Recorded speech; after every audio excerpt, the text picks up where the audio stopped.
Hi friends. సాధారణంగా మనం ఒక పెళ్ళికి కానీ ఒక ఫంక్షన్కి కానీ వెళ్ళినప్పుడు వాళ్ళు పెట్టే ఫుడ్ కంటే కూడా వాళ్ళ పలకరించే విధానం మనకు చాలా తృప్తిగా అనిపిస్తుందని.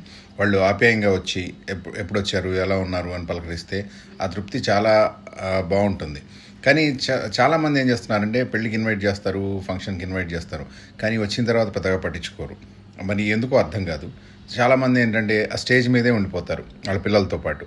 ఆ స్టేజ్ మీదే ఉండిపోయి వాళ్ళు స్టేజ్ ఎక్కినప్పుడు పలకరిద్దాంలే అన్న ఆలోచనలో ఉంటారు. కానీ అందరూ స్టేజ్ మీదకి రాకపోవచ్చండి. ఎందుకంటే కొంతమంది షై ఫీల్ అవుతారు, కొంతమంది స్టేజ్ మీదకి రాలేకపోవచ్చు, రాలేని వాళ్ళు ఉంటారు. సో అటువంటప్పుడు మనం ఏం చేయాలంటే ఒక్క క్షణం అంటే స్టేజ్ మీద మన అవసరం అయిపోయిన తర్వాత కిందకు వచ్చి ఒక్కసారి వచ్చిన అతిథుల్ని ఆప్యాయంగా ఎలా ఉన్నారు, ఎప్పుడు వచ్చారని పలకరిస్తే ఆ తృప్తి వాళ్ళకి చాలా హ్యాపీగా అనిపిస్తుందండి. ఎంతో దూరం నుండి వస్తారు, ఎంతో దూరం నుండి ఎన్నో ఇబ్బందులు పడి మనం అటెండ్ అవుతారు. అటువంటి వాళ్ళు మీరు ఆప్యాయంగా పలకరిస్తే చాలా హ్యాపీగా ఫీల్ అవుతారు. ఆ బాధనంతా మర్చిపోతారు. మనస్ఫూర్తిగా మన పిల్లల్ని కానీ మనల్ని కానీ దీవిస్తారండి. ఇది నేను చాలా చోట్ల చూశాను కాబట్టి నేను మళ్ళీ చెప్తున్నాను. తప్పుగా ఎవరు అనుకోవద్దు.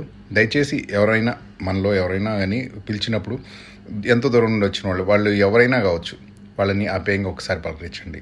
చాలా హ్యాపీగా ఫీల్ అవుతారండి. అంతే ఫ్రెండ్స్. Thank you.